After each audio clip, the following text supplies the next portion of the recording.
Goal, nation's leading institute.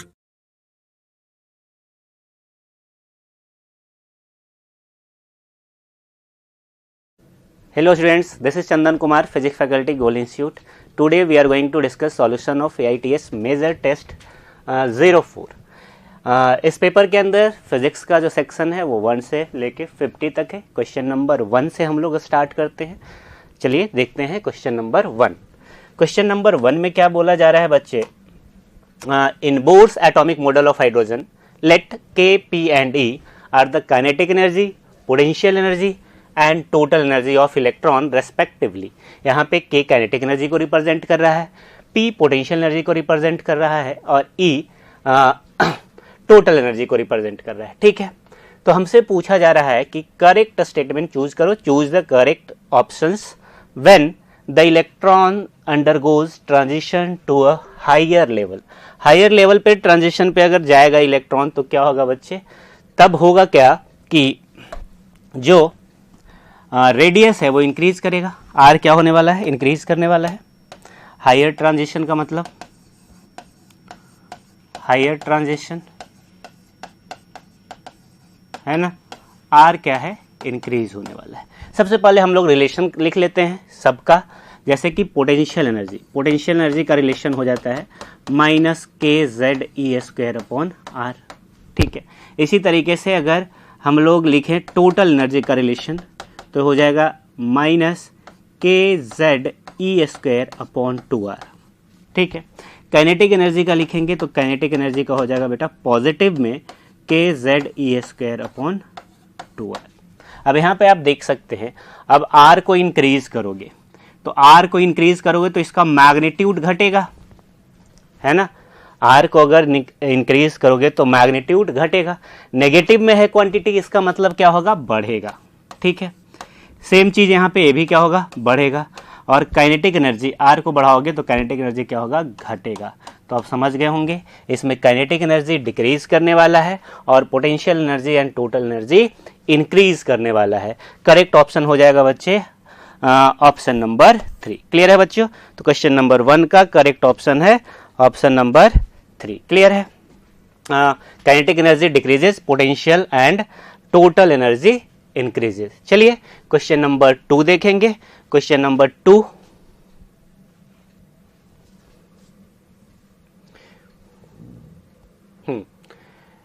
Intrinsic silicon becomes P type if it is doped with, है ना. यहाँ पे P type के लिए क्या करते हैं हम लोग, है ना.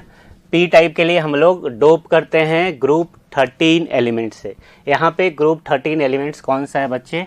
तो यहाँ पे ग्रुप 13 एलिमेंट्स है बोरोन. क्लियर है? तो सही आंसर हो जाएगा 2 का 4. अगला सवाल देखेंगे क्वेश्चन नंबर 3.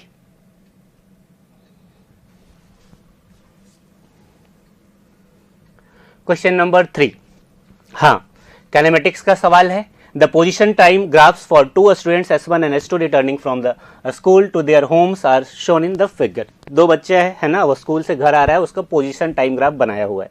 इससे आप देख के क्या बोल सकते हैं? एक्स एक्सिस पे पोजीशन को बताया जा रहा है और टाइम एक्सिस पे हमें टाइम मिल रहा है. तो यहाँ से आप देख सकते हैं कि जो x1 है S1 है और ये हो जाएगा S2, है ना. तो यहाँ से साफ साफ दिख रहा है कि S2 is greater than S1.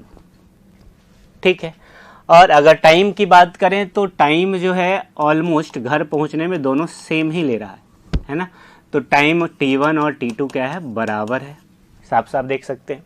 अगर स्लोप की बात करें तो स्लोप S2 का ग्रेटर है S1 से.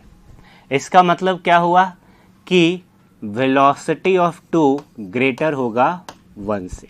ठीक है, अब इससे देख लेते हैं, ऑप्शन चूज कर लेते हैं.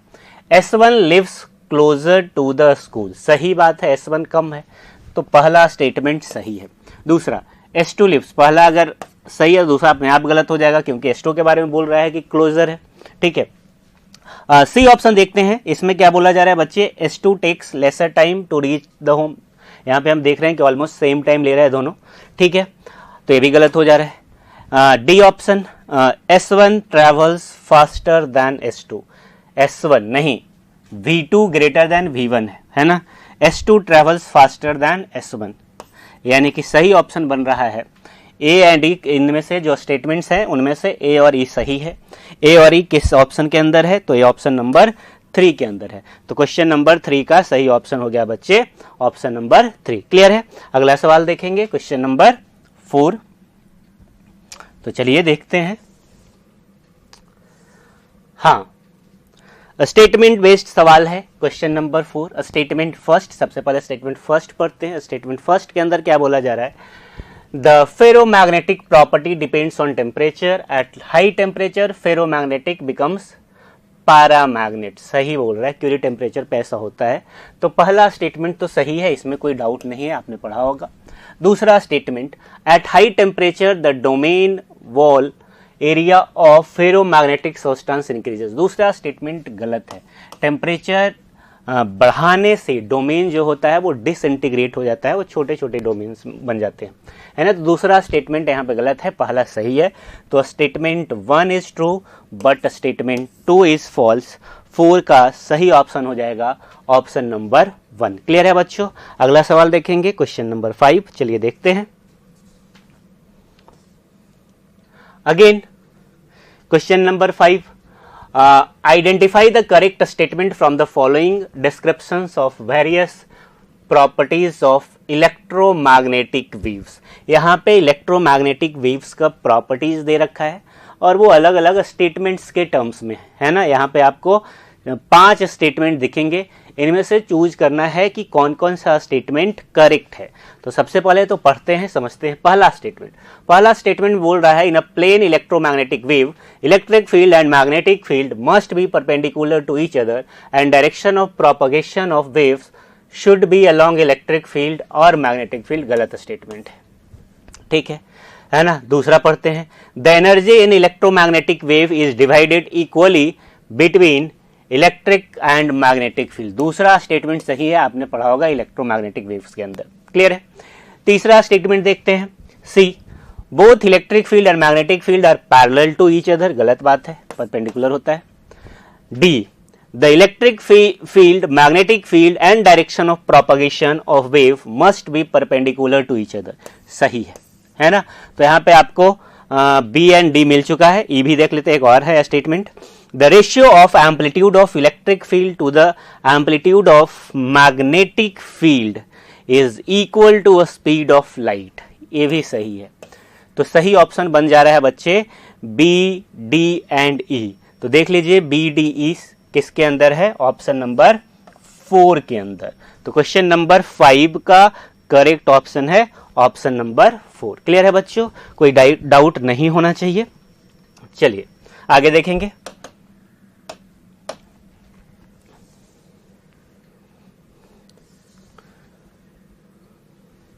Question number 6। चलिए 6 देखते हैं। Question number, the 3 charges Q/4, Q and Q/4 are placed at the corners of A, B and C of a square of side A as shown in figure.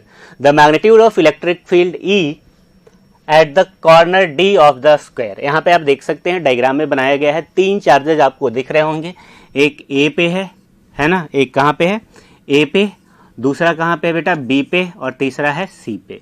A और C पे जो charges हैं उनका magnitude same है ना, और जो B पे है उसका मैग्नीट्यूड अलग है और उसका मैग्नीट्यूड Q दे रखा है। D पे हमें इलेक्ट्रिक फील्ड लिखना है। कहाँ लिखना है, D पे इलेक्ट्रिक फील्ड।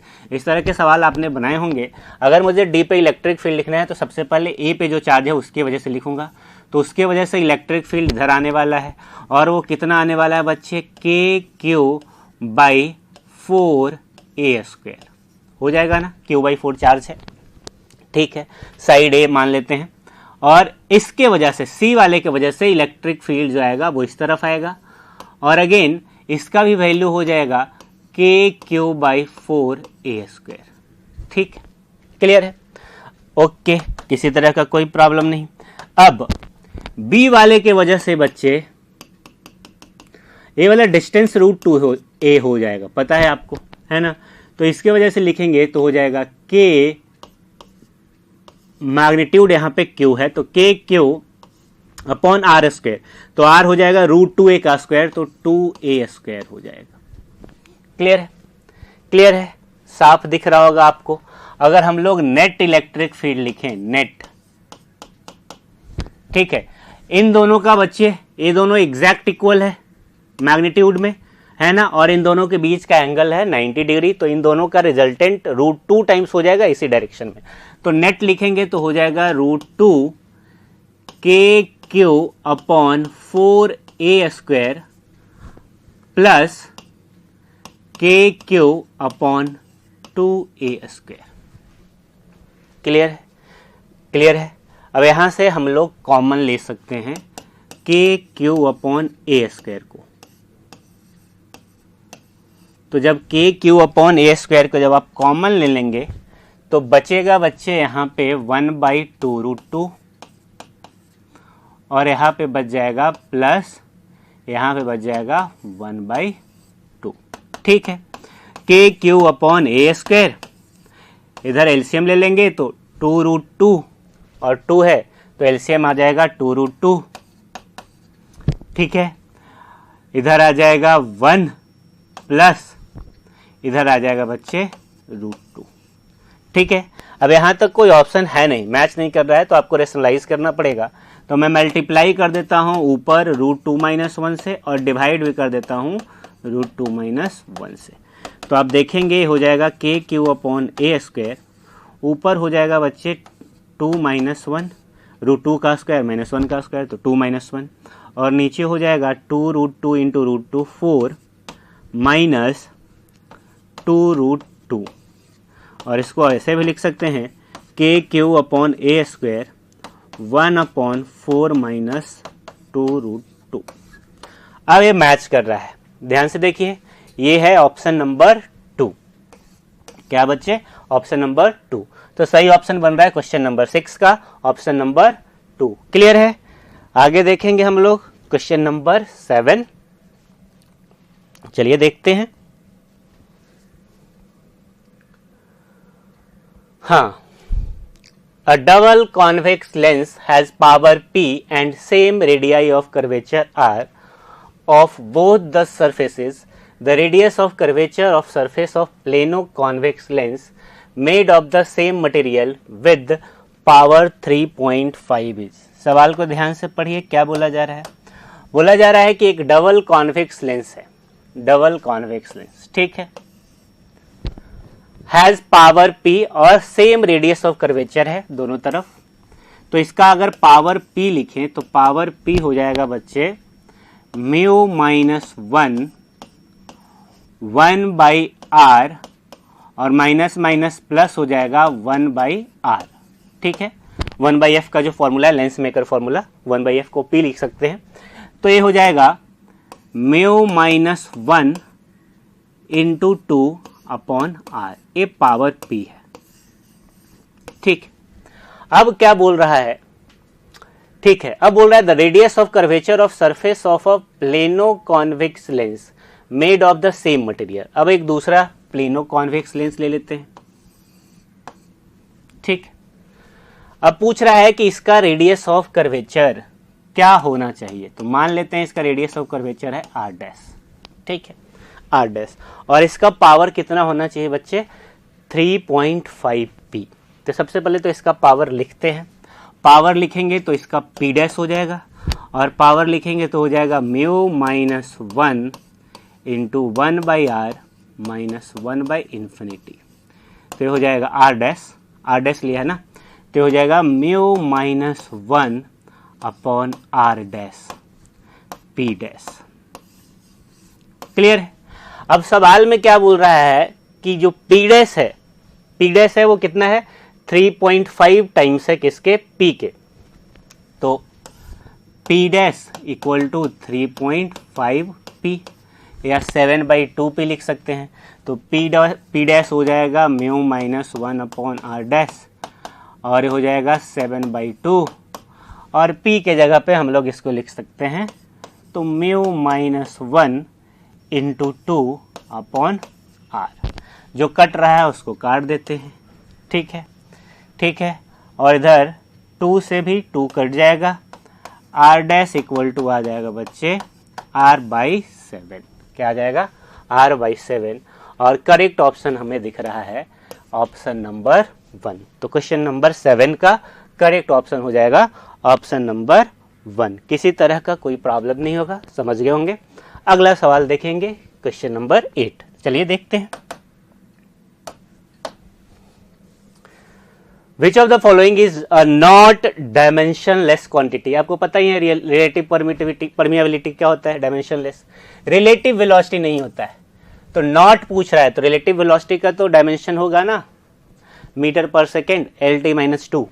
तो यहाँ पे ऑप्शन हो गया ऑप्शन नंबर 2। तो क्वेश्चन नंबर 8 का करेक्ट ऑप्शन है ऑप्शन नंबर 2। अगला सवाल देखते हैं question number 9। The drift velocity of electron decreases with increase in temperature of conductor। ध्यान दीजिएगा, यहाँ पे स्टेटमेंट है, स्टेटमेंट बेस्ड सवाल है। आपको यहाँ पे 5 स्टेटमेंट दिख रहा होगा, इनमें से आपको बताना है कि कौन सा स्टेटमेंट करेक्ट है और कौन सा इनकरेक्ट है ना। तो choose the correct answer from the option given below, correct choose करना है। तो चलिए, the drift velocity of electron decreases with the increase in temperature of conductor. तो सबसे पहले तो ड्रिफ्ट वेलोसिटी का फॉर्मूला लिख लेते हैं। VD होता है EEM इंटू टाउ। टाउ होता है रिलैक्सेशन टाइम। जब टेम्परेचर बढ़ाएंगे तो रिलैक्सेशन टाइम कम हो जाता है, फ्रीक्वेंट कोलिजन होने लगता है, जल्दी जल्दी होने लगता है, तो ड्रिफ्ट स्पीड क्या होगा, घट जाएगा। पहला स्टेटमेंट सही है, इसमें किसी तरह का कोई प्रॉब्लम नहीं है। चलिए अगला स्टेटमेंट देखते हैं।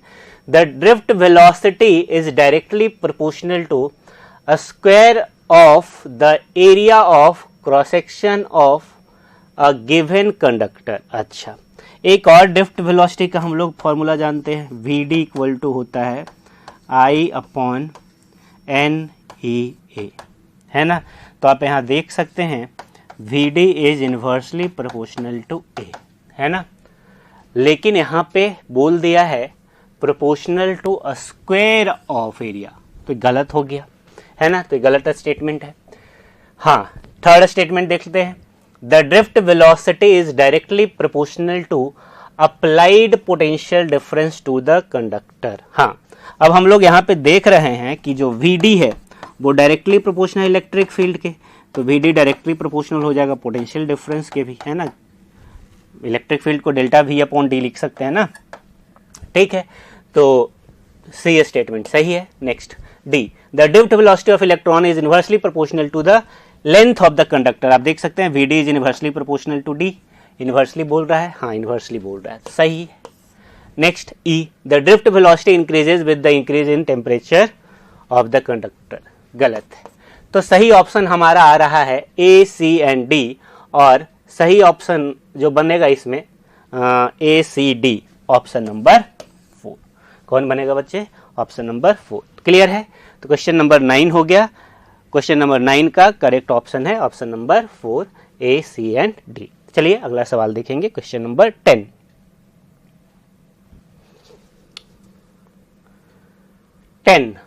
हाँ, a proton and an alpha particle are accelerated from rest by 4 volt and 8 volt potential difference respectively. The ratio of their de Broglie wavelength is de Broglie wavelength lambda। Lambda क्या होता है बच्चे, H/P, और क्या लिख सकते हैं H/√2mk, और क्या लिख सकते हैं H/√2m, K को लिख सकते हैं Q/V, है ना। तो यहां से हम लोग बोल सकते हैं कि lambda is inversely proportional to MQV। ठीक है, यहाँ पे 2 पार्टिकल्स लिया गया है, एक प्रोटॉन है ना, और एक अल्फा पार्टिकल है। तो हम लोग लिख सकते हैं lambda proton lambda alpha, inversely है तो आ जाएगा ऊपर किसका, अल्फा का आ जाएगा। तो M alpha Q alpha V alpha, M proton Q proton V proton, यही हो जाएगा ना। क्लियर है। अब M अल्फा कितना हो जाएगा, M अल्फा हो जाएगा 4m, 4 इंटू चार्ज कितना हो जाएगा बच्चे, अल्फा पार्टिकल का 2e, वी अल्फा कितना दे रखा है, वी अल्फा दे रखा है 8 वोल्ट, तो 8। एम प्रोटोन, एम हो गया mass of proton, charge of proton E हो गया, एंड पोटेंशियल 4 वोल्ट है, ए हो गया।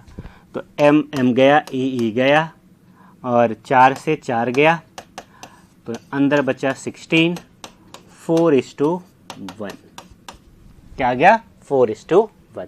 सही ऑप्शन हो जाएगा क्वेश्चन नंबर 10 का ऑप्शन नंबर 3। क्लियर है बच्चों, किसी तरह का कोई प्रॉब्लम नहीं, समझ गए होंगे। चलिए अगला सवाल देखेंगे, क्वेश्चन नंबर 11।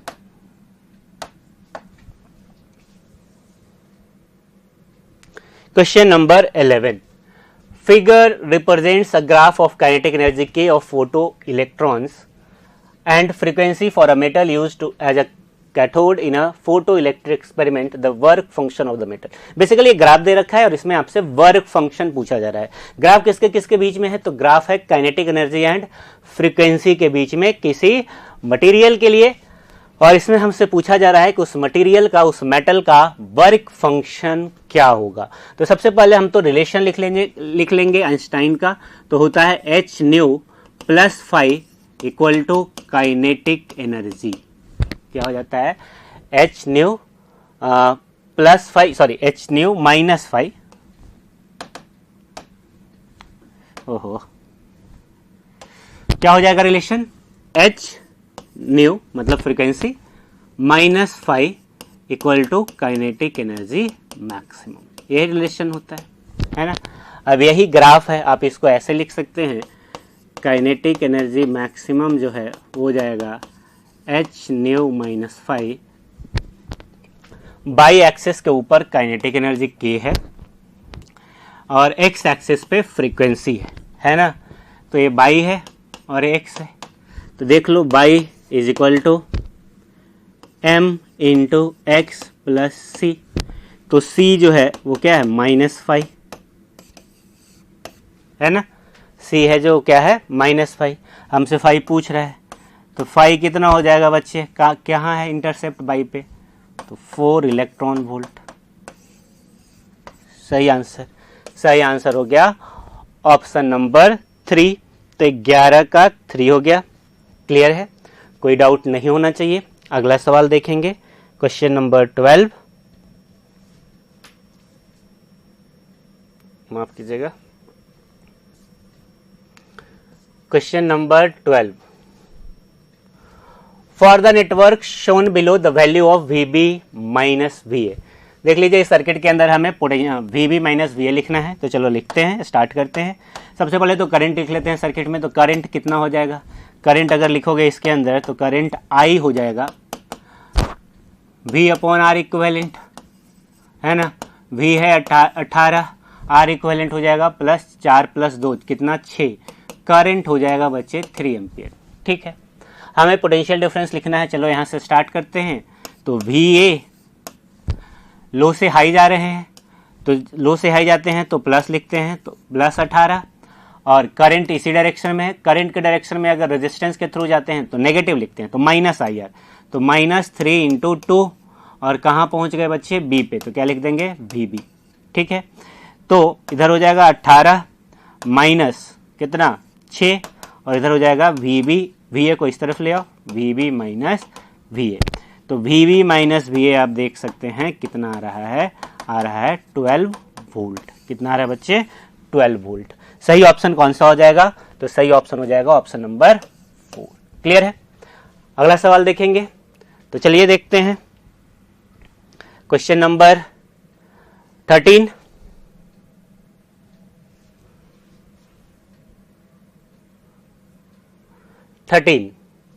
क्वेश्चन नंबर 13, चलिए 13, इसमें 2 लिस्ट है, लिस्ट 1 एंड लिस्ट 2। दोनों को हमें मैच करना है, तो पहले तो ध्यान से पढ़ना पड़ेगा। पहला, moment of inertia of solid sphere of radius r about any tangent. तो देखो अगर एक स्फीयर ले लूं तो टेंजेंट के अबाउट मोमेंट ऑफ इनर्शिया, तो क्या हो जाएगा, सेंटर के अबाउट कितना 2/5 mr² और प्लस mr², तो कितना हो जाएगा बच्चे 7/5 mr², कोई प्रॉब्लम नहीं है। मतलब कि ए को मैच कर रहा है कौन सा 2, क्लियर है। दूसरा बी देख लेते हैं। Moment of inertia of hollow sphere of radius about any tangent, इसका क्या हो जाएगा, इसका लिखेंगे टेंजेंट के अबाउट, तो हो जाएगा 2/3 mr² प्लस mr², तो ये आ रहा है कितना 5/3 mr²। देख लीजिए 5/3 mr² कौन सा है, पहला ही है, तो बी का मैच कर रहा है फर्स्ट, ठीक है। सी देख लेते हैं, कंफ्यूजन हो जाएगा, इसको नीचे लिख दिया मैंने, यहां है बच्चे बी का है ना, यानी कि बी का हो गया 1, ठीक है। सी का देख लेते हैं, सी का देखेंगे तो सी क्या हो जाएगा, सी का देखेंगे तो हो जाएगा moment of inertia of circular ring of radius about its diameter, diameter के अबाउट होता है mr²/2, तो ये हो गया 4। लास्ट वाला अपने आप क्या हो जाएगा 3, है ना, moment of inertia of circular disc about diameter, तो 2143 ऑप्शन 4, 2143 ऑप्शन नंबर 4, क्लियर है। तो क्वेश्चन नंबर 13 का सही ऑप्शन बन रहा है ऑप्शन नंबर 4। चलिए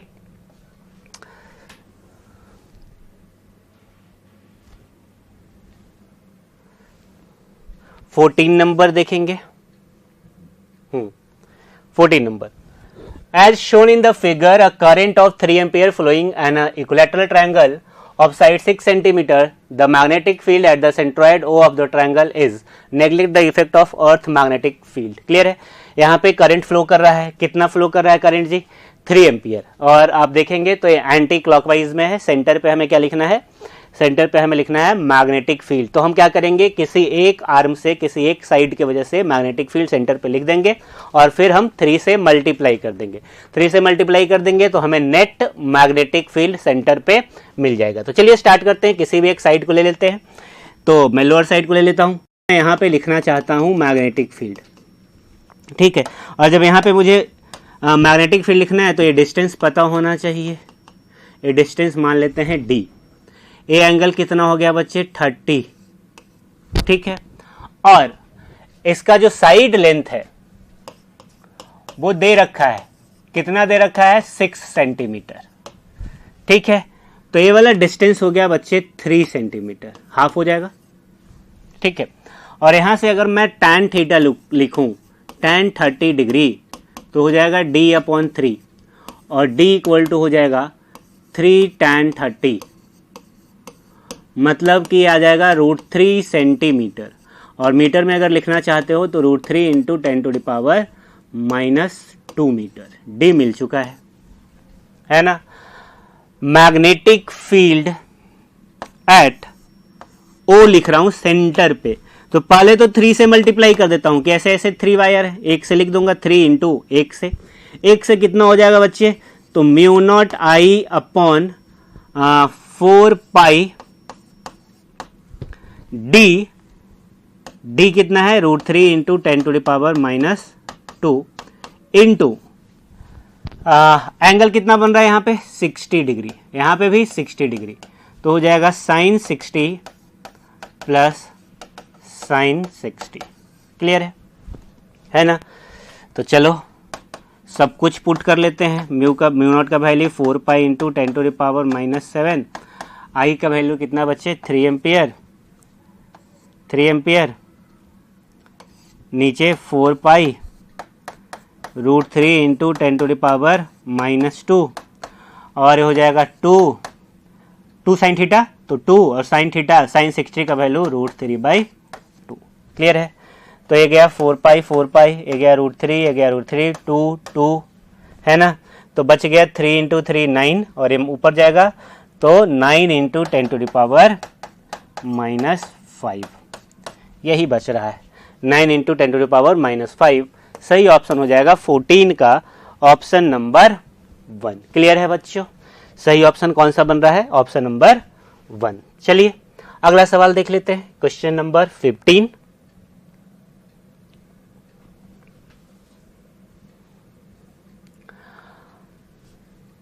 हाँ, a body attains a height equal to twice the radius of Earth when projected from Earth's surface. The velocity of the body with which it was projected, है ना। जब भी बहुत ज़्यादा हाइट कोई बॉडी अटेंड करे तो वेलोसिटी का फॉर्मूला हो जाता है √2gh 1 + h/r। क्लियर है। इफ व्हेन, कब इसको अप्लाई करेंगे, व्हेन h r के टर्म्स में होगा, ठीक है ना। किसके टर्म्स में होगा, r के टर्म्स में। तो अप्लाई कर देते हैं। तो 2g h के जगह पे h कितना दे रखा है G, height equal to twice of radius of earth, यानी कि h यहाँ पे दे रखा है हमें 2r, ठीक है। तो h के जगह पे हमने 2r डाला, 1 + 2r/r कट गया, बचा इधर 4gr/2 + 1 बच जाएगा नीचे 3। अब यहाँ पे कैपिटल J के टर्म में दे रखा है तो G को लिख देते हैं हम लोग। तो 4r/3, G को हम लोग लिख सकते हैं gm/r²। तो r से r कट जाएगा और ये आ जाएगा 4gm/3r। क्या आ जाएगा, 4gm/3r। क्लियर है बच्चों। कौन सा ऑप्शन दिख रहा है आपको, option number 4।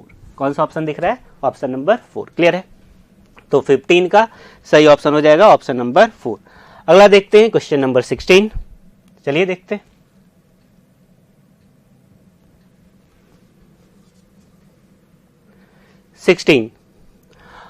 The minimum and maximum distance of a planet revolving around the sun are x1 and x2. If the minimum speed of the planet on its trajectory is v, then its maximum speed will be। हाँ, देखिए यहाँ पे क्या बोला जा रहा है। हम लोग जानते हैं कि अगर कोई प्लैनेट रिवॉल्व करता है सन के अराउंड, ठीक है ना। तो एक बार क्या होता है, जैसे मान लो ये सन है, तो एक नियर पॉइंट होता है सन से जिसको पेरिजी बोलते हैं, है ना। और यहाँ पे बोल रखा है मिनिमम एंड मैक्सिमम डिस्टेंस। तो मिनिमम डिस्टेंस है x1, मतलब पेरिजी है x1, और मैक्सिमम डिस्टेंस कितना है बच्चे, x2। ठीक, क्लियर है। अब हम लोग जानते हैं जब अर्थ क्लोजर टू सन होता है तो उसका स्पीड मैक्सिमम होता है, उसका वेलोसिटी मैक्सिमम होता है। तो यहाँ पे बोला जा रहा है कि इफ द मिनिमम स्पीड मतलब कहाँ रहा होगा, एपोजी पे इसका स्पीड कितना बोल रहा है, v। ठीक है, तो बोल रहा है कि मैक्सिमम स्पीड यहाँ पे हो जाएगा पेरिजी पे, तो v डैश बोल देता हूँ। अब हम लोग जानते हैं इसमें एक चीज कि एंगुलर मोमेंटम क्या रहता है, अर्थ प्लस सन सिस्टम का, प्लेनेट प्लस सन सिस्टम का कंजर्व होता है। तो हमें क्या करना चाहिए, यहाँ पे एंगुलर मोमेंटम कंजर्व कर देना चाहिए। तो क्या लिखेंगे, m mass of planet into x1 into v dash is equal to, यहाँ पे एंगुलर मोमेंटम क्या हो जाएगा, m मास तो वही रहेगा, वेलोसिटी कितना हो गया जी v, और डिस्टेंस क्या है x2। तो यहाँ से आप देख सकते हैं, आप v डैश लिख सकते हैं, v डैश हो जाएगा vx2/x1। ऑप्शन चूज कर लीजिए, यहाँ पे आपको दिख रहा होगा, सही ऑप्शन है ऑप्शन नंबर 4। तो क्वेश्चन नंबर 16 का करेक्ट ऑप्शन है ऑप्शन नंबर 14। अगला सवाल देखेंगे, ठीक है। तो चलिए देखते हैं 17 नंबर।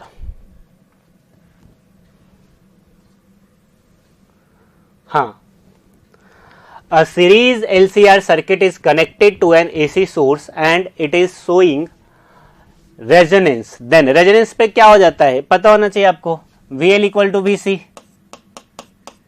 रेजोनेंस वही होता है ना, इंडक्टर एंड कैपेसिटर के अक्रॉस वोल्टेज ड्रॉप सेम हो जाता है लेकिन अपोजिट फेज में होता है।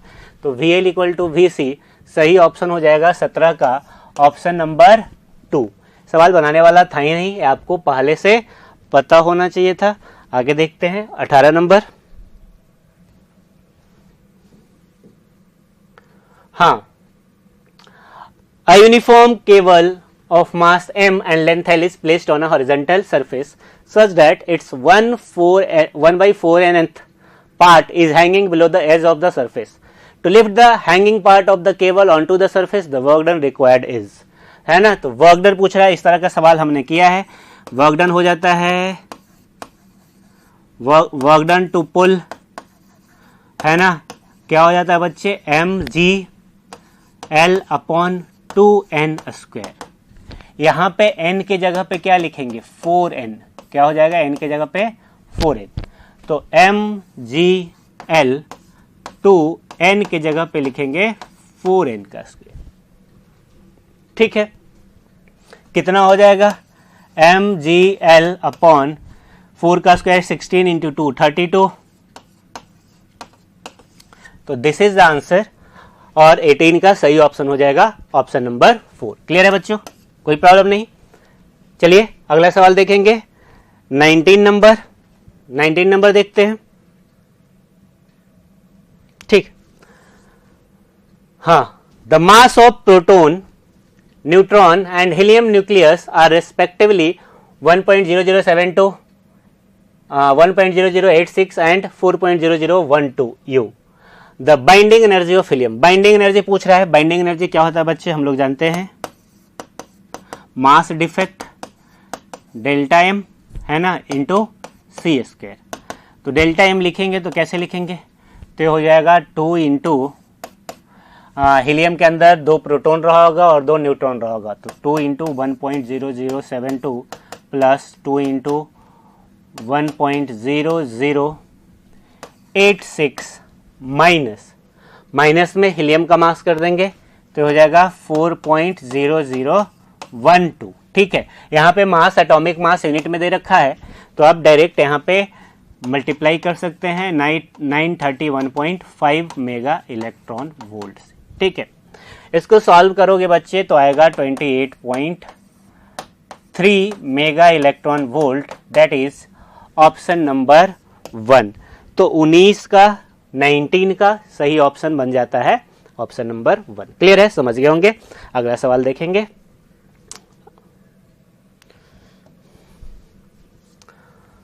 Question number 20. हाँ. The bob of a simple pendulum is a spherical hollow ball filled with water. A plugged hole near the bottom of the oscillating bob gets suddenly unplugged during observation till water is coming out. The time period of oscillation would. ये बोल रहा है कि एक simple pendulum है और simple pendulum में जो बॉब है एक बलून है. ठीक है ना, बलून है नहीं, हॉलो स्फेरिकल हॉलो बॉल है, सॉरी माफ करना, बॉल है और उसके अंदर वाटर भरा हुआ है. इसके अंदर बेटा वाटर है तो इसका सेंटर ऑफ मास तो भी बिल्कुल सेंटर पे होगा, है ना. लेकिन जैसे ही आप होल कर देंगे तो पानी स्पिल आउट होगा और वाटर का लेवल नीचे की तरफ फॉल करेगा तो सेंटर ऑफ मास नीचे चला जाएगा. तो सेंटर ऑफ मास नीचे जाने की वजह से एल इफेक्टिव इंक्रीज हो जाएगा और टाइम पीरियड हम लोग जानते हैं होता है 2 pi root under L by G. मतलब time period is directly proportional to root L. मतलब कि अगर एल इफेक्टिव बढ़ जा रहा है तो टाइम पीरियड बढ़ेगा. लेकिन फाइनली क्या होगा, फाइनली होगा ये कि सारा का सारा पानी बाहर आ जाएगा और सारा का सारा पानी जैसे ही बाहर आएगा centre of mass again centre पे आ जाएगा. मतलब सेंटर ऑफ मास ऊपर की तरफ शिफ्ट हो जाएगा, है ना. तो जो टाइम पीरियड बढ़ा था वो वापस क्या हो जाएगा, कम हो जाएगा. तो क्या होना चाहिए, first increases and then decreases to the original value. 20 का करेक्ट ऑप्शन हो जाएगा ऑप्शन नंबर 2. क्लियर है बच्चों. क्वेश्चन नंबर 21 देखते हैं बच्चों. If a charge Q/4 is placed at the center of a closed hemispherical non-conducting surface, the total flux passing through the flat surface would be. Flat surface से पूछ रहा है, ध्यान दीजिएगा. फ्लैट सरफेस मतलब ये वाला सरफेस. फ्लैट सरफेस का मतलब दिस सरफेस. ठीक है, अब जिस भी सरफेस पे चार्ज को हम रखते हैं उस सरफेस से इलेक्ट्रिक फ्लक्स नहीं होता है। जैसे इस बोर्ड के ऊपर मैं चार्ज रख दूंगा तो इस बोर्ड से फ्लक्स नहीं होगा, बाकी हर एक सरफेस होगा। आपने क्यूब वाला सवाल किया होगा, क्यूब के सेंटर पे जब चार्ज को रखते हैं तब फ्लक्स क्या होता है, फेस पे रखते हैं तब क्या होता है, कॉर्नर्स पे रखते हैं तब क्या होता है। तो आप एक चीज याद कीजिएगा, उसमें क्या करते थे, जिस भी फेस को चार्ज टच करता था उससे इलेक्ट्रिक फ्लक्स नहीं होता था। तो इसका सही आंसर हो जाएगा ऑप्शन नंबर 4, जीरो फ्लक्स, है ना। यहाँ पे ऑप्शन शायद गलत दे रखा है, तो ऑप्शन नंबर 4 हो जाएगा। ठीक है, क्वेश्चन नंबर 22 देखते हैं बच्चों हम लोग। Two sitar string A and B playing the note Dha are slightly out of tone and produce beats of frequency 10 hertz, है ना। दो सितार है जिसका स्ट्रिंग है ए एंड बी, और उसका जो फ्रीक्वेंसी आ रहा है वो कितना आ जा रहा है, बीट फ्रीक्वेंसी आ रहा है 10 hertz. The tension of the string B is slightly increased and the beat frequency is found to be decreased by 4। ठीक है, यहाँ पे ध्यान से देखिए, ए का फ्रीक्वेंसी दे रखा है, ए का क्या कितना दे रखा है बच्चे, तो ए का फ्रीक्वेंसी दे रखा है 630 हर्ट्ज, और दूसरा बी का फ्रीक्वेंसी कितना हो जाएगा। तो यहाँ पे आप बीट फ्रीक्वेंसी कितना देख पा रहे हैं, ए और बी के बीच में 10, तो बी का जो फ्रीक्वेंसी हो सकता है वो हो सकता है 630 प्लस माइनस 10, दैट इज 620 हो और 640 हो। इन दोनों में से कोई आंसर होगा, दोनों ऑप्शन में। ठीक है, अब क्या बोला जा रहा है कि tension of a string B, tension of a string B increase कर दिया गया। हम लोग जानते हैं कि जो फ्रीक्वेंसी है वो डायरेक्टली प्रोपोर्शनल होता है स्क्वायर रूट ऑफ टेंशन के, है ना। तो बी का टेंशन बढ़ाएंगे तो बी का फ्रीक्वेंसी भी क्या होगा, बढ़ेगा।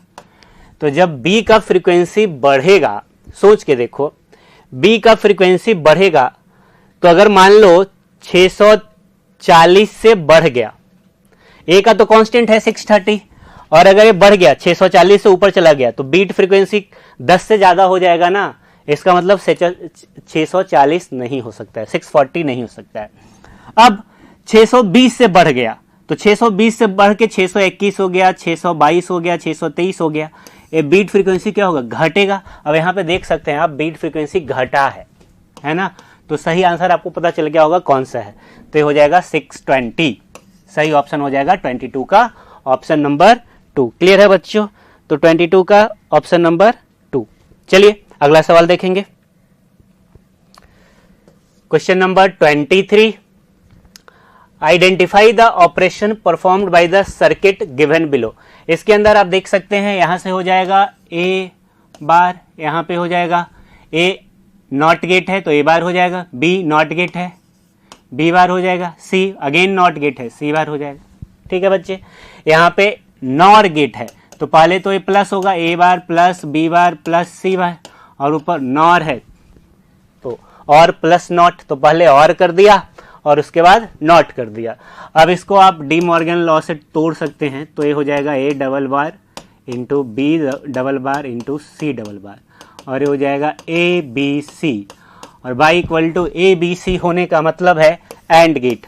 तो 23 का हो जाएगा option number 1, option number 1 and gate. Clear है, आगे देखते हैं question number 24।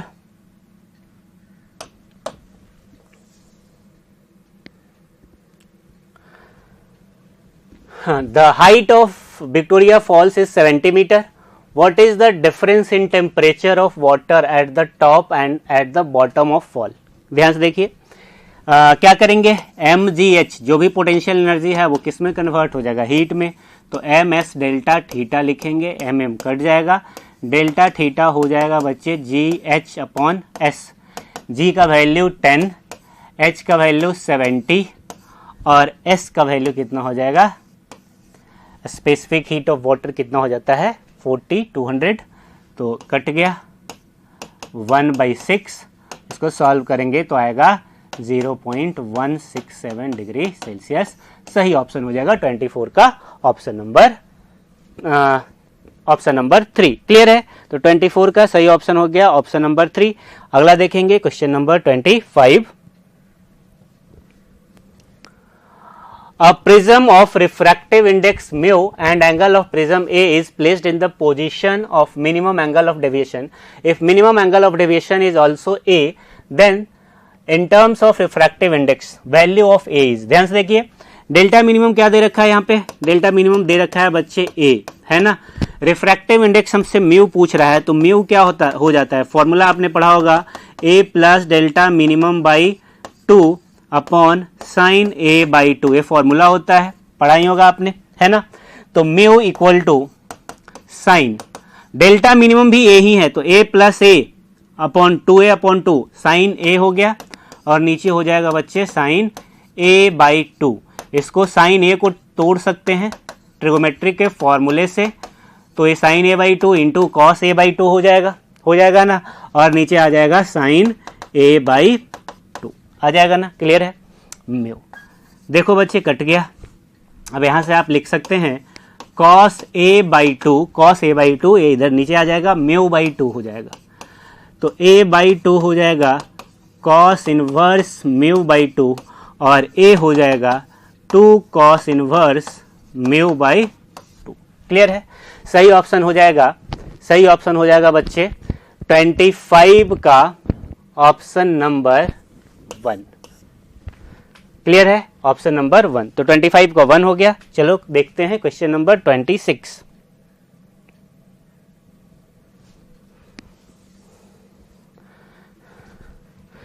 An ideal gas occupies a volume of 4 meter cube at pressure 5 into 10 to the power 6 Pascal. The translational energy of the gas, ठीक है, clear है। Translational energy पूछ रहा है, ट्रांसलेशनल काइनेटिक एनर्जी 3/2 RT हो जाएगा, है ना। क्या हो जाएगा, 3/2 RT, और 3/2 PV लिख सकते हैं हम लोग, KT हो जाता है अगर एक मॉलिक्यूल का लिखोगे तो, एक मोल का लिखोगे तो RT हो जाएगा, है ना। तो 3/2 PV, तो 3/2 P का वैल्यू कितना है 5 into 10 to the power 6, V का वैल्यू है 4, ठीक है। तो ये 2 टाइम्स, ये हो जाएगा 3 इंटू 10 टू द पावर 7। सही ऑप्शन हो जाएगा 26 का ऑप्शन नंबर 4, क्लियर है। तो 26 का ऑप्शन नंबर 4। आगे देखते हैं question number 27।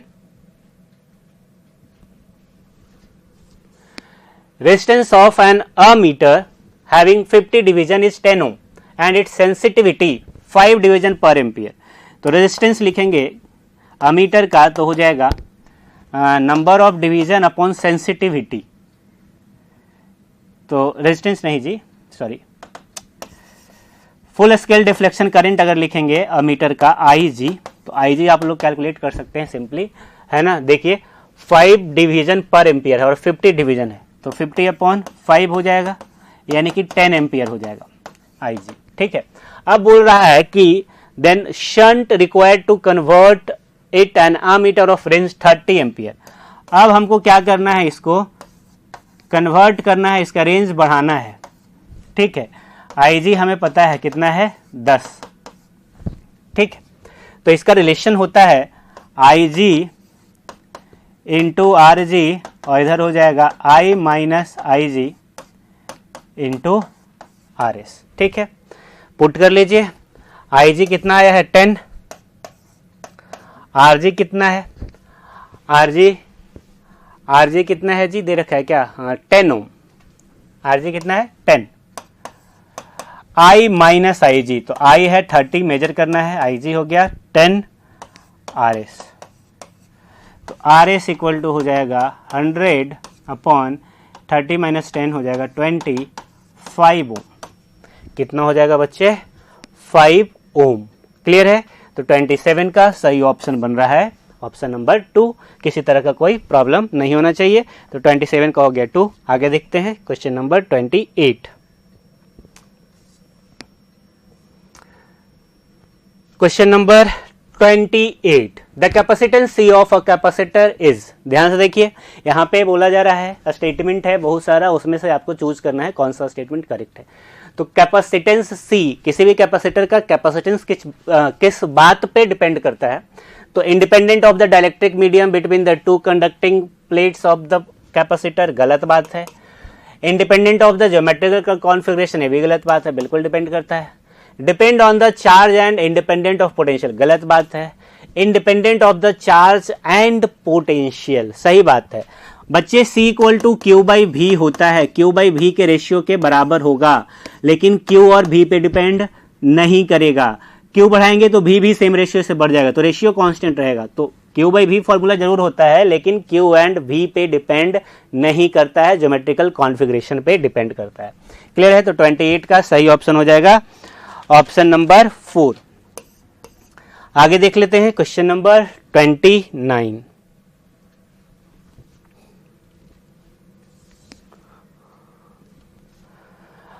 A light ray is incident at polarizing angle on a glass slab. It is partially reflected and rest are transmitted. Then reflected ray is.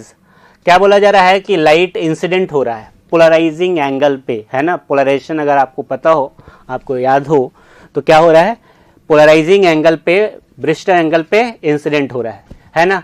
तो जो polarising angle पे जब भी लाइट इंसिडेंट होता है तो आपको पता होना चाहिए जो रिफ्लेक्टेड लाइट होता है वो कंप्लीटली पोलराइज्ड हो जाता है। रिफ्रैक्टेड जो है, रिफ्रैक्टेड ए पार्शियली पोलराइज्ड होगा, है ना, और ये कंप्लीटली पोलराइज्ड होगा। ठीक है, तो अगर पोलराइजेशन होगा तो ऑब्वियस सी बात है इंटेंसिटी भी क्या होगा, डिक्रीज कर जाएगा। तो सही ऑप्शन ढूंढ लेते हैं, partially polarised and poorly intense. गलत बात है, रिफ्लेक्टेड रे के बारे में पूछ रहा है हमसे, ट्रांसमिटेड रे के बारे में नहीं पूछ रहा है। Completely polarised and poorly intense, सही ऑप्शन हो जाएगा 29 का 2। क्लियर है? क्लियर है, किसी तरह का कोई प्रॉब्लम नहीं। अगला सवाल देखते हैं, question number 30। A coil of resistance 6 ohm is placed in a magnetic field if magnetic flux linked with the coil varies with time t as phi equal to 60 square plus 12. The current in the coil is, current I क्या हो जाएगा बच्चे, ये हो जाएगा 1/r D phi upon dt, है ना। तो चलिए 1/r लिखेंगे तो 1/r रेजिस्टेंस कितना है 6, डी फाई अपॉन dt लिखेंगे तो हो जाएगा 12t। ठीक है, अब करंट कब चाहिए आपको, t इक्वल टू 2 सेकेंड पे, तो 1/6 और ये हो जाएगा 12 इंटू 2, 24, तो 24 अपॉन 6 कितना हो जाएगा 4 एम्पियर। सही ऑप्शन हो जाएगा 30 का ऑप्शन नंबर 1 4 एम्पियर। क्लियर है बच्चों? अगला सवाल देख लेते हैं, क्वेश्चन नंबर 31। ये 30 था, 31 in the given figure what is the reading of spring balance. Spring balance का रीडिंग बताना है। तो देखो स्प्रिंग बैलेंस वही रीड करेगा जो स्ट्रिंग के अंदर टेंशन है ना। स्प्रिंग बैलेंस उसी को रीड करता है जो स्ट्रिंग के अंदर टेंशन है, वही स्प्रिंग बैलेंस के अंदर टेंशन रहा होगा। तो टेंशन निकाल दो, तो मान लो ऊपर टी लग रहा है, नीचे mg लग रहा है 20, और इक्विलिब्रियम में एक्सेलरेशन क्या है इसका 0, तो टी इक्वल टू कितना हो जाएगा 20 न्यूटन हो जाएगा ना। तो कितना रीड करेगा स्प्रिंग बैलेंस 20 न्यूटन। ऑब्वियस बात है, बहुत सारे बच्चों को लगता है कि 40 हो जाएगा, 20 इधर से 20 इधर से। नहीं बच्चे, आप टेंशन निकालो स्ट्रिंग में, जो स्ट्रिंग के अंदर टेंशन होगा वही स्प्रिंग बैलेंस का रीडिंग होगा। बस इसको ध्यान आपको रखना है ना। इक्विलिब्रियम में है, एक्सेलरेशन 0 हो जाएगा, ऊपर टी लग रहा है, नीचे mg लग रहा है, टी इक्वल टू mg के बराबर हो जाएगा। क्लियर है? तो 31 का सही ऑप्शन हो गया ऑप्शन नंबर 3। आगे देखते हैं क्वेश्चन नंबर 32। हाँ, a composite rod made of 3 rods of equal length and cross sectional as shown in the figure. The thermal conductivity of material of the rods are k/4, 2k, 4k. The end A and B are at constant temperature. All the heat entering from face A goes out of the end B, there being no loss of heat from the sides of the bar. The effective thermal conductivity of the bar is, है ना। मोटा मोटी पूरा पढ़ने के बाद यही समझ में आया कि एक 3 रॉड है, अलग अलग मटेरियल के हैं, सबका थर्मल कंडक्टिविटी अलग अलग है, डायमेंशन सबका सेम है ना। तो पूछ रहा है कि इसका इफेक्टिव थर्मल कंडक्टिविटी क्या होगा। तो थर्मल कंडक्टिविटी इफेक्टिव लिखना है तो हम लोग क्या करते हैं, सीरीज में है बच्चे, सबके सब सीरीज में है। ये है हाई टेम्परेचर पे और इस तरफ एक तरफ है लो टेम्परेचर, ठीक है, एक तरफ हाई है एक तरफ लो है, ठीक है। तो सीरीज में है, इसका रेजिस्टेंस मान लो R1, इसका मान लो R2, इसको मान लो R3। R इक्विवेलेंट क्या हो जाता है सीरीज में, हमने किया है ये हो जाता है R1 plus R2 plus R3। और R का फॉर्मूला आपको याद होना चाहिए, क्या हो जाता था इसमें, LK/A, है ना। तो R1 लिखेंगे, लेंथ सबका सेम है तो L, और K कितना है पहले वाले का, K/4, एरिया सेम है। दूसरे वाले का लिखेंगे तो L 2KA, तीसरे वाले का लिखेंगे तो L 4KA, हो जाएगा ना। और R इक्विवेलेंट लिखेंगे तो क्या लिखेंगे बच्चे, R इक्विवेलेंट का मतलब क्या है, इन सब के बदले में एक, तो उसका लेंथ कितना हो जाएगा 3L। K इफेक्टिव और क्रॉस सेक्शनल एरिया जो है सबका वही होगा, तो L/A सब में कॉमन है, गैप हो जाएगा, बचेगा 3/K इफेक्टिव, इधर बचेगा बच्चे 4/K plus 1/2K plus 1/4K। LCM ले लेते हैं, 4K हो जाएगा, 16 हो जाएगा, 2 हो जाएगा, 1 हो जाएगा, 3/K effective.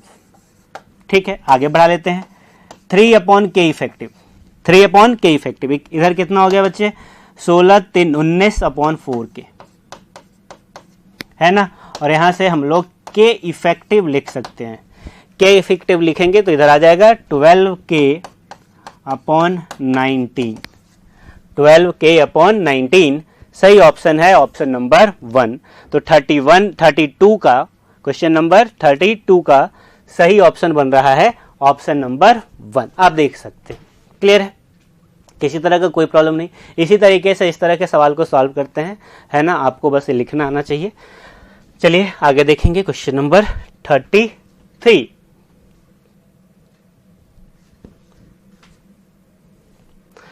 33। Water rises in a capillary tube to a certain height such that the upward force due to surface tension is balanced by 144 into 10 to the power minus 4 Newton force due to the weight of the liquid. If the surface tension of the water is 7.2 into 10 to the power minus 2 Newton per meter, the inner circumference of the capillary tube must be, है ना। ध्यान से देखिए क्या बोला जा रहा है, एक कैपिलरी ट्यूब है, सवाल को समझो। कैपिलरी ट्यूब के अंदर क्या हुआ, वाटर राइज कर गया, तो क्या होता है, सरफेस टेंशन की वजह से फोर्स लगता है ऊपर की तरफ, इसी की वजह से राइज करता है। तो सरफेस टेंशन की वजह से जो फोर्स लिखोगे बच्चे, वो कितना हो जाएगा, सरफेस टेंशन T और इनटू जो भी है सरकमफ्रेंस है, वो कितना होता है 2πr। और ये किसको बैलेंस कर रहा है, तो वेट को बैलेंस कर रहा है, weight of liquid, weight of liquid. अब सवाल पढ़ेंगे तो सब कुछ दे रखा है, 2πr ही सरकमफ्रेंस है, तो 2πr इक्वल टू क्या हो जाएगा, वेट अपॉन टी, है ना, और यही सरकमफ्रेंस है, यही कैलकुलेट करना है हमने। तो वेट दे रखा है कितना, 144 into 10 to the power minus 4, ठीक है। और सरफेस टेंशन कितना दे रखा है, 7.2 into 10 to the power minus, ठीक। तो एक हो जाएगा 20 टाइम्स, तो आएगा 20 into 10 to the power minus 2, है ना। क्या आ जाएगा, 20 into 10 to the power minus 2, यानी कि हो गया 0.2 मीटर, मतलब कि 20 सेंटीमीटर, है ना, कितना, 20 सेंटीमीटर। तो 33 का सही ऑप्शन हो रहा है ऑप्शन नंबर 3। क्या हो रहा है, सही ऑप्शन हो रहा है ऑप्शन नंबर 3। क्लियर है बच्चों, अगला सवाल देखेंगे, क्वेश्चन नंबर 34 देखते हैं।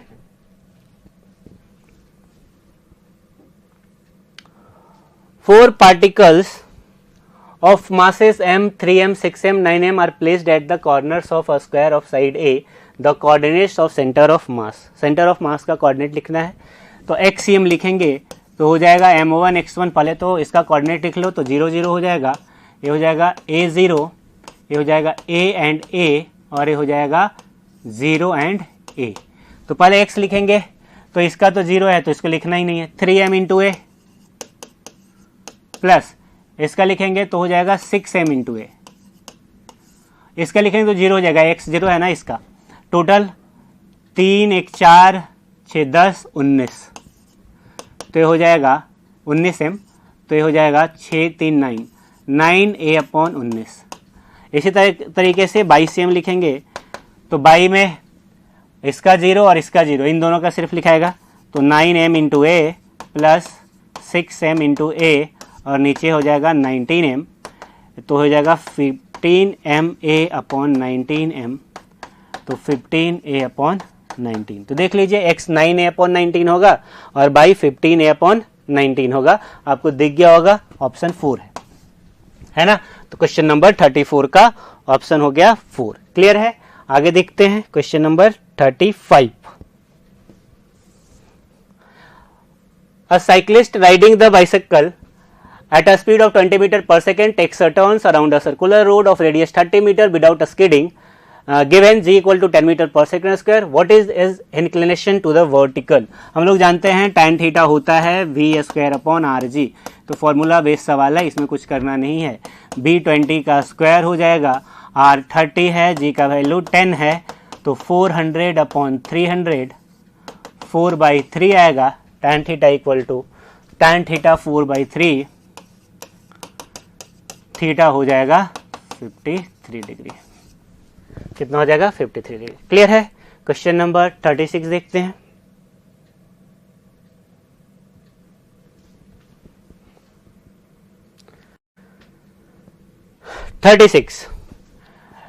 If current versus omega curve for AC circuit is shown, then quality factor will be। quality factor बताना है हमको। आप देख सकते हैं, आप ओमेगा 1 ओमेगा 2 दे रखा है, हम लोग एंगुलर ओमेगा आर लिख सकते हैं। ओमेगा आर हो जाएगा root under omega 1 into omega 2 और ये हो जाएगा 25 इंटू 49 है ना। 25 का बच्चे बाहर आएगा, अगर इसको बाहर लाएंगे हम लोग तो 25 का 5 हो जाएगा, 49 का 7 35 आएगा। ठीक है। और ये बोला जो डिस्टेंस है इसको 2 डेल्टा ओमेगा बोलते थे, बैंडविड्थ है ना। तो 2 डेल्टा ओमेगा ये हो जाएगा 49 माइनस 25 और ये आएगा 24। और अगर क्वालिटी फैक्टर आपको याद हो तो क्वालिटी फैक्टर क्यों होता है omega naught upon 2 delta omega. तो ओमेगा नॉट कितना हो गया 35, 2 डेल्टा ओमेगा कितना हो गया 24, तो यही हो गया क्वालिटी फैक्टर 35 अपॉन 24। और ऑप्शन ढूंढ लेते हैं, सही ऑप्शन हो जाएगा बच्चे ऑप्शन नंबर 1। तो 36 का करेक्ट ऑप्शन है ऑप्शन नंबर 1। क्लियर है, कोई प्रॉब्लम नहीं होना चाहिए। अगला सवाल देखेंगे question number 37। If plane surface of a plano-convex lens is silvered, then it will behave as। देखिए ध्यान से, आप समझना पड़ेगा थोड़ा सा। प्लेनो-कॉन्वेक्स लेंस, ठीक है, ऐसा होता है। प्लेनो-कॉन्वेक्स लेंस ऐसा होता है, कोई दिक्कत नहीं है। अब इसमें प्लेन सरफेस को क्या किया गया है, प्लेन सरफेस को सिल्वर कर दिया गया, मतलब इसको पॉलिश कर दिया। ठीक, तो एक कौन से मिरर की तरफ बिहेव करेगा। अगर आपको याद हो तो पावर जो होता था, ये जो इक्विवेलेंट इसका जो सिस्टम है, इसमें एक लेंस है, इसका जो कॉम्बिनेशन है इसमें एक लेंस है और प्लस एक मिरर है ना। आगे वाला पोर्शन लेंस की तरह काम करेगा, पीछे वाला मिरर की तरफ काम करेगा।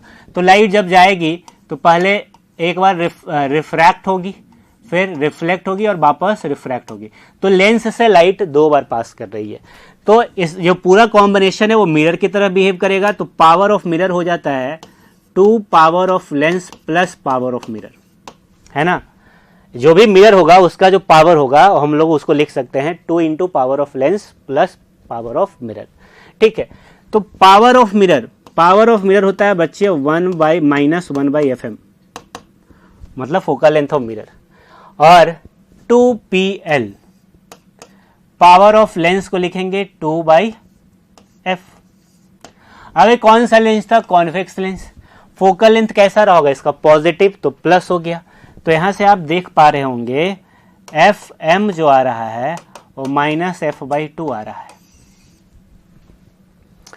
fm क्या आ रहा है बच्चे, -f/2, मतलब कि फोकल लेंथ ऑफ मिरर जो है वो नेगेटिव है। और नेगेटिव किसका होता है फोकल लेंथ, कॉनकेव मिरर का। तो 37 का सही ऑप्शन क्या हो जाएगा, ऑप्शन नंबर 3, कॉनकेव मिरर की तरह बिहेव करेगा। क्लियर है, समझ गए होंगे। अगला सवाल देखते हैं question number 38।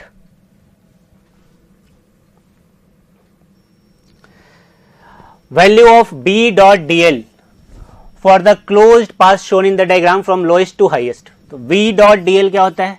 B dot d L अगर आप लिखेंगे तो ये हो जाता है mu naught times I enclosed. मतलब मेरे को समझ में आ रहा है कि जो बी डॉट डी एल है वो प्रोपोर्शनल है आई इनक्लोज्ड के, जिसमें ज़्यादा करंट उसके अंदर बी डॉट डी एल ज़्यादा। तो करंट देख लेते हैं, यहाँ पे आपको 4 लूप दिख रहे होंगे ए बी सी डी। ए के अंदर अगर नेट करंट देखेंगे तो 8 बाहर की तरफ है, 4 अंदर की तरफ, तो यहाँ पे 4 एम्पियर है बच्चे इसमें, इस वाले लूप में। सी वाले लूप में अगर देखेंगे तो 8 बाहर की तरफ, 5 अंदर की तरफ, 3 एम्पियर। बी वाले में 5 अंदर की तरफ और 1 बाहर की तरफ, 4 एम्पियर, ठीक है। और डी वाले में 4 अंदर की तरफ और 1 बाहर की तरफ, 3 एम्पियर। तो जिसमें करंट सेम है उसका बी डॉट डी एल भी सेम होगा, तो ए और बी का सेम हो गया, है ना, ए और बी सेम है। और कौन सा सेम है?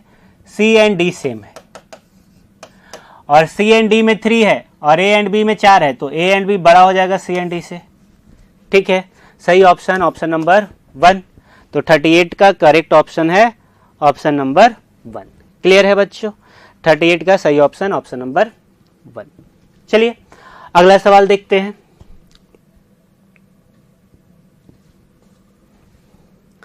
39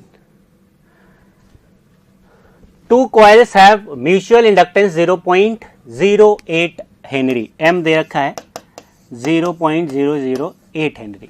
The current changes in the first coil according to the equation I equal to I naught sin omega t, where I naught दे रखा है, I naught is 15 ampere and omega दे रखा है 50 पाई रेडियन, ठीक है। The maximum value of EMF, तो पहले तो फ्लक्स लिख लेते हैं, फ्लक्स हो जाएगा एम इंटू आई और ईएमएफ हो जाएगा D phi upon D T, है ना, और ये हो जाएगा M D I upon D T. तो M D I upon D T लिखेंगे, इसको आई हमारे पास है, तो D I upon D T अगर आप लिखोगे तो ये हो जाएगा I naught into omega cos omega T, है ना। तो M D I upon D T की जगह पे लिखेंगे I naught into omega cos omega T. ये हो गया बेटा ईएमएफ, है ना। अब हमसे इस सवाल में ईएमएफ का मैक्सिमम वैल्यू पूछ रहा है, तो मैक्सिमम वैल्यू का मतलब इसका जो एम्पलीट्यूड होगा, है ना, कॉस ओमेगा टी को 1 कर दो, तो ईएमएफ का जो मैक्स वैल्यू होगा वो हो जाएगा M I naught into omega. M था 0.08, आई नॉट था 15 और ओमेगा था 50 पाई, ठीक है, ठीक है। तो यार इसको मल्टीप्लाई करेंगे तो आएगा 6 पाई वोल्ट। कितना आ जाएगा? 6 पाई वोल्ट। सही ऑप्शन हो जाएगा 39 का option number 3, option number 3। Clear है बच्चों? अगला सवाल देखते हैं, क्वेश्चन नंबर 40। समझ गए होंगे? चलिए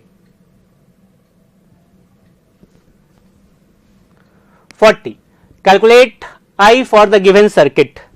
इसको ऐसा ही बन जाएगा, यहाँ पे देखो बैलेंस्ड व्हीट स्टोन ब्रिज है, सर्किट को ध्यान से देखो, तो ये 20 गायब हो जाएगा, 8 8 कितना हो जाएगा बेटा 16, और इधर 8 8 अगेन 16, 16 16 8 और फिर 8 8 4। आर इक्विवेलेंट हम लोग लिख सकते हैं, है ना। 16 16 पैरेलल में है और पैरेलल में, और फिर पैरेलल में कौन है? 8, ठीक है। और आर इक्विवेलेंट निकालेंगे तो आएगा 4 ओम। कितना आ रहा है? 4 ओम। 16 16 8 फिर 8 8 4, 4 ओम। तो करंट आई क्या हो जाएगा? V upon R equivalent. V है 12 अपॉन 4, कितना आया? 3 ampere.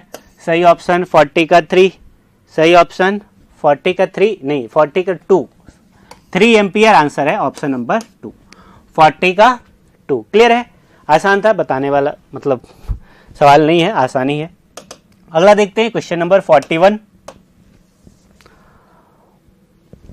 Mobility of electron in n type germanium is 600 centimetre square per volt per second and conductivity 24 MHO per centimetre. If effect of holes is negligible then impurity concentration. Sigma equal to होता है बच्चे n h e into e, गलत लिख दिया, sigma equal to conductivity का formula होता है n e mu e, है ना, प्लस एन होल का कंसेंट्रेशन, ई इंटू होल्स का मोबिलिटी होता है ना। लेकिन यहाँ पे होल्स का बोल दिया है नेग्लिजिबल, तो इस वाले पार्ट को जीरो कर देते हैं। तो सिग्मा इक्वल टू हो जाएगा एन ई इंटू ई म्यू ई। यहाँ से आप एन ई हमसे पूछा जा रहा है इलेक्ट्रॉन का कंसंट्रेशन, क्या पूछा जा रहा है, इलेक्ट्रॉन, ठीक है, इतना एंड कंडक्टिविटी इतना, देन इम्प्योरिटी कंसंट्रेशन, ठीक है। तो एन ई लिखेंगे तो एन ई क्या हो जाएगा, sigma upon mu E into E, sigma E into mu E upon E. तो सिग्मा कितना, सिग्मा कितना, तो सिग्मा है कंडक्टिविटी 24, ठीक है, और मोबिलिटी देर ई हो जाएगा 1.6 into 10 to the power minus 19, clear है। और 6000 सेंटीमीटर स्क्वायर है, तो इसको मीटर में कर देते हैं, सेंटीमीटर को मीटर में लिखोगे तो 10 टू द पावर -4 हो जाएगा, है ना, सेंटीमीटर स्क्वायर को -4, और ऊपर भी 24 भी सेंटीमीटर में ही था पर सेंटीमीटर, लेकिन पर सेंटीमीटर में है तो ये नीचे ही आएगा 10 टू द पावर -2। अब इसको सॉल्व करेंगे बच्चों तो आएगा ऑप्शन नंबर 4, सॉल्व कर लीजिएगा, आ जाएगा ऑप्शन नंबर 4, क्लियर है। अगला सवाल देखेंगे क्वेश्चन नंबर 42 देखते हैं, 41 तक हो चुका है।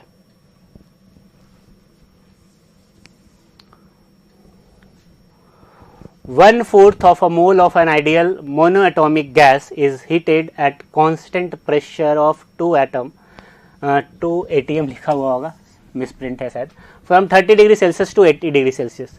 Work done by gas is close to, work done कितना हो जाता है, वर्क डन हो जाता है, कौन सा प्रोसेस है, ध्यान दीजिएगा, कांस्टेंट प्रेशर है, आइसोबैरिक है, एनआर डेल्टा टी हो जाएगा, एन का वैल्यू 1/4 है, 1/4 of mole, into R delta T का वैल्यू हो जाएगा 80 - 30, है ना, तो ये हो जाएगा R/4 और इंटू 50, 8.314, 50/4, सॉल्व करेंगे तो ऑलमोस्ट आएगा 104 जूल, कितना आएगा 104 जूल। 42 का सही ऑप्शन हो जाएगा ऑप्शन नंबर 2, क्लियर है बच्चों। अगला देखते हैं question number 43। Assertion, a moving alpha particle gets energy from magnetic field. ध्यान से देखिए, असर्शन के अंदर क्या बोला जा रहा है कि a moving alpha particle gets energy from magnetic field. गलत बात है, मैग्नेटिक फोर्स वर्क ही नहीं करता है, क्योंकि मैग्नेटिक फोर्स हमेशा वेलोसिटी के क्या होगा, परपेंडिकुलर डायरेक्शन में, तो गलत स्टेटमेंट है। दूसरा, magnetic force works on moving alpha particle, ये तो और भी गलत है, ये तो रीजन है इसका कि वो वर्क नहीं करता है ना। तो magnetic force works on moving alpha particle गलत है, दोनों गलत हो गया यहाँ पे, तो both assertion and reason are incorrect. 43 का सही ऑप्शन हो जाएगा, 43 का सही ऑप्शन हो जाएगा option number 4, option number 4, clear है। चलिए आगे देखते हैं 44। Ratio of minimum kinetic energy of two projectile of same mass is 9:1. The ratio of maximum height attained by them is also 25:1. The ratio of their range would be. थोड़ा सा समझना पड़ेगा इस सवाल में, यहाँ पे बोला जा रहा है kinetic energy minimum. Kinetic energy minimum बच्चे मैक्सिमम हाइट पे होता है, और मैक्सिमम हाइट पे वेलोसिटी प्रोजेक्टाइल का u cos थीटा हो जाता है। अगर u से प्रोजेक्ट कर रहे हैं थीटा एंगल पे, तो मैक्सिमम हाइट पे जो वेलोसिटी रहा होगा वो u cos थीटा रहा होगा। तो अगर काइनेटिक एनर्जी K1/K2 लिखें तो हो जाएगा half m u cos theta u1 cos theta 1 का स्क्वायर पहले वाले केस में, दूसरे वाले में half m u2 cos theta 2 का स्क्वायर, और ये क्या है 9/1, यहाँ से कट जाएगा। तो यहाँ से तुम लिख सकते हो u1 cos theta 1 ut u2 cos theta 2, root चढ़ जाएगा इधर तो 3:1 हो जाएगा। ठीक है, सेम, कोई दिक्कत नहीं। अब बोल रहा है कि max the ratio of the maximum height h1/h2, ये क्या हो जाएगा बच्चे, ये हो जाएगा u1 square sine square theta 1 upon u2 square sine square theta 2। ये रेशियो हो जाएगा ना मैक्सिमम हाइट का, h1/h2 करोगे तो ये है 25/1। तो यहाँ से तुम लिख सकते हो u1 sine theta 1 upon u2 sine theta 2, ये आ जाएगा 5/1। क्लियर है, कोई दिक्कत नहीं। हमसे अब पूछ रहा है रेंज का, r1/r2। ध्यान दो क्या होता है, 2u1 sine theta 1 cos theta 1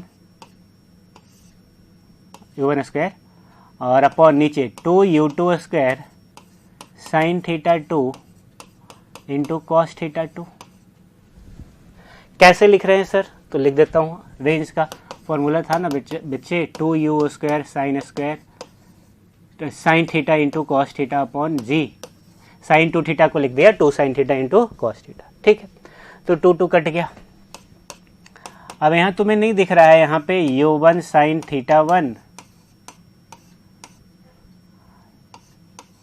u1 cos theta 1 नीचे u2 साइन थीटा 2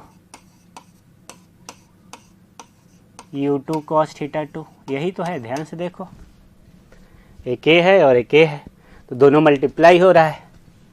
तो 5 × 3 कितना हो जाएगा बच्चे, 15:1। सही ऑप्शन हो जाएगा ऑप्शन नंबर 1। तो 44 का करेक्ट ऑप्शन है ऑप्शन नंबर 1। क्लियर है, कोई डाउट नहीं। अगला सवाल देखेंगे, क्वेश्चन नंबर 45।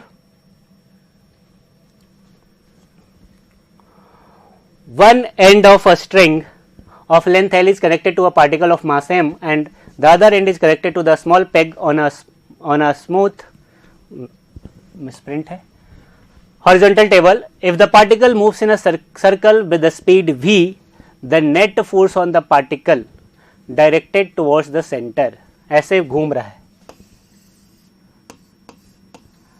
है ना, पार्टिकल सर्कुलर मोशन कर रहा है, तो जो इसमें नेट फोर्स है वो क्या है, नेट फोर्स होगा वो mv²/r के बराबर होगा।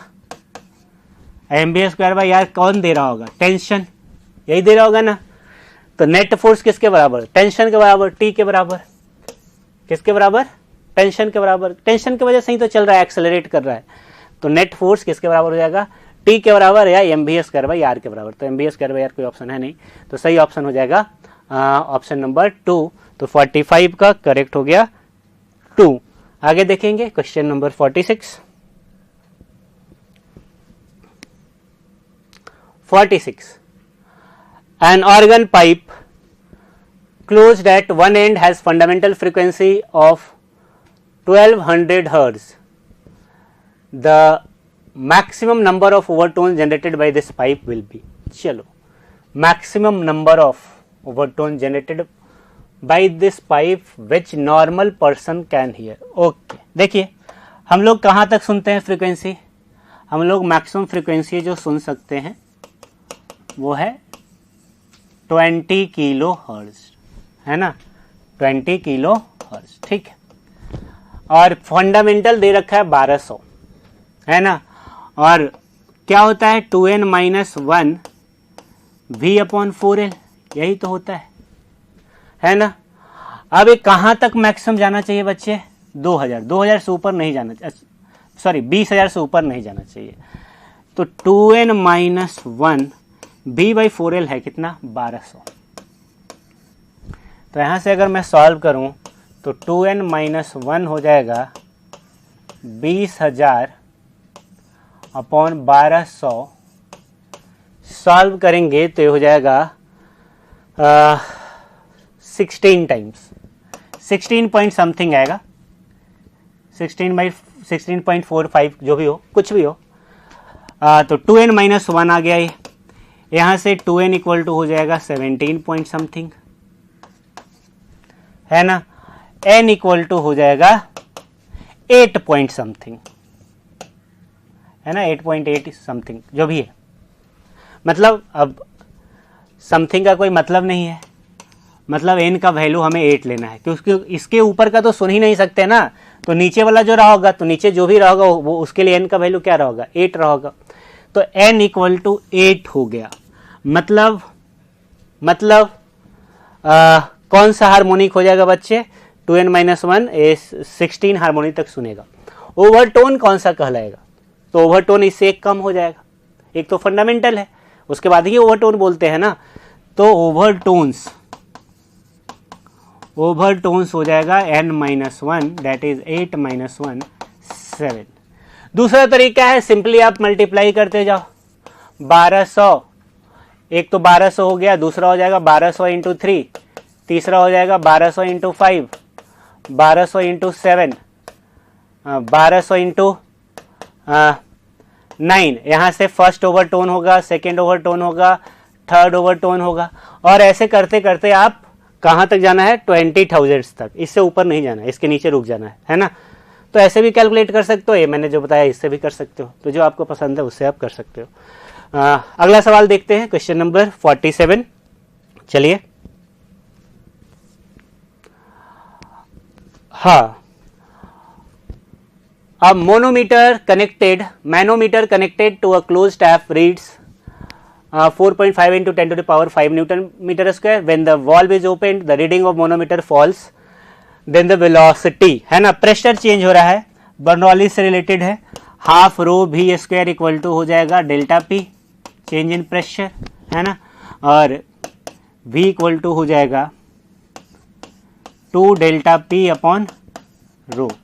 तो 2 डेल्टा पी लिखेंगे तो दिस माइनस दिस, तो ये हो जाएगा 2 इंटू 10 टू द पावर 5, और p हो जाएगा 10 टू द पावर, रो हो जाएगा 10 to the power 3।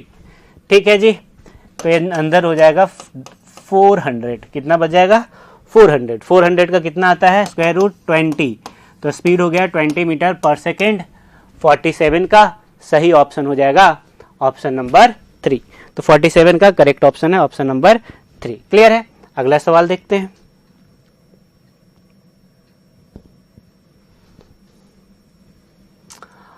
A ball moving with velocity 5 metre per second, एक बॉल है, collides head ons with another stationary ball triple of the mass, एक m है, दूसरा मास 3m है, रेस्ट में है, ये जा रहा है 5 मीटर पर सेकेंड से। If the coefficient of restitution after collision m का वेलोसिटी मान लो v1 और 3m का मान लो v2, ठीक है, बताया नहीं है, पूछ रहा है v1 v2, ठीक है, और e का वैल्यू है बच्चे 0.6। एक तो तरीका है वो फॉर्मूला यूज कर लेंगे, m1 माइनस ई m2 upon m1 plus m2 जो आपने पढ़ा होगा। दूसरा तरीका है कि हम डायरेक्ट भी बना सकते हैं, कोफिशिएंट ऑफ रेस्टिट्यूशन e क्या होता है, वेलोसिटी ऑफ सेपरेशन, तो वेलोसिटी ऑफ सेपरेशन हो जाएगा v1 minus v2 minus v1, माफ कीजिएगा, ये हो जाएगा v2 minus v1, velocity of approach हो जाएगा 5, तो v2 माइनस v1 हो गया e इंटू 5, और e कितना है 0.6 इंटू 5, तो v2 माइनस v1 है 3 के बराबर। एक इक्वेशन तो यहाँ से मिल गया। दूसरा आप लिख सकते हैं बाई कंजर्वेशन ऑफ मोमेंटम, तो m इंटू 5, बाद में m into v1 plus 3m, m गया, तो दूसरा आ गया v1 plus 3v2 equal to 5। अब पहला था v2 माइनस v1, है ना, v2 minus v1 equal to 3, यहाँ से सॉल्व कर सकते हैं, 4v2 equal to 8, v2 equal to आ गया 2 मीटर पर सेकेंड, तो जब v2 2 मीटर पर सेकेंड है तो v1 हम लोग लिख सकते हैं, v1 v2 को पुट कर दो 2, तो इधर जाएगा, तो v1 हो जाएगा माइनस 1 मीटर पर सेकेंड, तो एक 2 मीटर पर सेकेंड और एक माइनस 1 मीटर पर सेकेंड। सही ऑप्शन बन रहा है 48 का ऑप्शन नंबर 2। क्लियर है बच्चों, कोई प्रॉब्लम नहीं होना चाहिए। तो 48 का सही ऑप्शन है ऑप्शन नंबर 2। आगे देखते हैं क्वेश्चन नंबर 49। देखिए, हाँ, in Young's double slit experiment the ratio in Young's double slit experiment 2 slits are 1.2 mm distance. D दे रखा है small d 1.2 millimetre apart. Interference pattern is observed on the screen at a distance of d दे रखा है 0.75 metre. इसको आप 1.2 into 10⁻³ भी लिख सकते हैं मीटर में, ठीक है। The second dark fringe on the screen is directly opposite to the one of the slits. तो वन ऑफ द स्लिट्स कितना ऊपर होगा, d/2 पे, और वो किसके बराबर है, सेकेंड डार्क का मतलब होगा 3/2 लैम्डा डी अपॉन, ठीक है। हमसे क्या पूछ रहा है, वेवलेंथ लैम्डा। तो 2 से 2 तो गया, यहां से हम लोग लैम्डा को एक तरफ रखते हैं तो ये हो जाएगा बच्चे डी स्क्वायर अपॉन 3d। तो d का स्क्वायर का मतलब 1.2 इंटू 10⁻³ का स्क्वायर अपॉन 3 इंटू 0.75, कितना 0.75। क्लियर है, कोई दिक्कत नहीं। अब इसको सॉल्व करेंगे तो हो जाएगा 3/4। तो 3/4 हो गया, 9 हो गया, ऊपर 48 हो गया, 48 और नीचे हो जाएगा 9। 48 नहीं, स्क्वायर है ना। चलिए इसको सॉल्व कीजिएगा तो आएगा 6400 एंगस्ट्रॉम। कितना आ जाएगा, 6400 एंगस्ट्रॉम। क्लियर है, इसको कर सकते हैं। वो ऊपर हो जाएगा 144, नीचे 3 इंटू 0.75 है ना, सॉल्व करेंगे तो आएगा। आगे देखते हैं क्वेश्चन नंबर 50, लास्ट सवाल है। तो चलिए देखते हैं, what is the slope for an isothermal process. Isothermal process का स्लोप क्या होगा, वैसे तो याद होना चाहिए लेकिन फिर भी मैं बता देता हूँ, सॉल्व कर देता हूँ। आइसोथर्मल प्रोसेस का मतलब क्या होता है बच्चे, PV इक्वल टू कॉन्स्टेंट। इसको डिफ्रेंशिएट कर दो तो क्या लिखोगे, PdV प्लस VdP, और कांस्टेंट का डिफरेंशिएशन 0। एक तरफ कर दो PdV और equal to minus VdP। Slope पूछ रहा है, मतलब dP अपॉन dV। तो dP अपॉन dV लिखेंगे तो क्या आएगा, ये आएगा माइनस P अपॉन V। ये हो गया स्लोप, और सही आंसर हो गया ऑप्शन नंबर 2। क्लियर है, तो 50 का सही ऑप्शन है ऑप्शन नंबर 2। क्लियर है। आई होप आपको सॉल्यूशन पसंद आया होगा। हमारे साथ जुड़े रहने के लिए बहुत बहुत धन्यवाद।